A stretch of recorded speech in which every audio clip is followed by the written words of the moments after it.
as I was putting the finishing touches on today's sermon, working on the conclusion and writing the final sentences, God impressed upon me, I guess, I don't know exactly how to say it. I don't want to say he spoke to me in an audible voice, but he kind of communicated to me and said, "You almost done? Good. Save it for later, because you're not going to preach that." Because what I want you to do with your people today, as you're studying prayer this year, the best way to learn about prayer is to do it. And so today we're going to be praying together. And I know that makes some people uncomfortable. And it's difficult and challenging. But God told me, He challenged me and said, He wants us to be praying and to be free and comfortable to pray with each other. And He wants us to pray with our brothers and sisters. Because if we can't even pray with those that we know love Jesus, how could we ever hope to pray with those we know don't love Jesus or aren't sure about Jesus?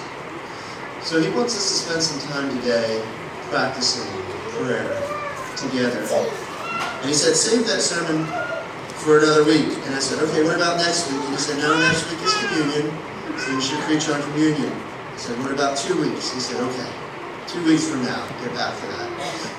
But today, for the next 10 minutes, I simply want us to get together in small groups and pray. The best way to learn about prayer is to do it. Elijah's prayer was simple and direct and filled with power. His words were few compared to the prophets of Baal, who had spent hours and hours and hours praying elaborate, long-winded prayers. And Elijah stepped up and he said a 2-sentence prayer, Lord, show them who you are. Show them your power. Show them that I'm your servant. And teach them who you are, your power, and turn their hearts back to you.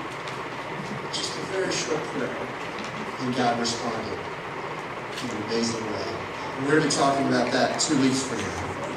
But I just wanted to impress upon you the fact that prayers don't need to be long-winded, they don't need to be complex, they don't need to be fancy, and you don't have to have the right words.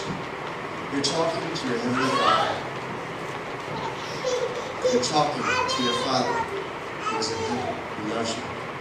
And He doesn't need big, long, fancy words, and He doesn't need elaborate prayers. He wants to hear you talk to Him with respect, but simply and directly communicating the things that are on your heart.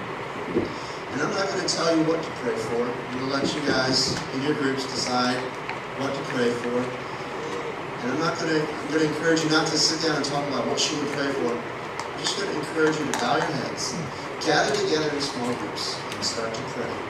In about 10 minutes, I'll close this. Can you get together and pray with each other?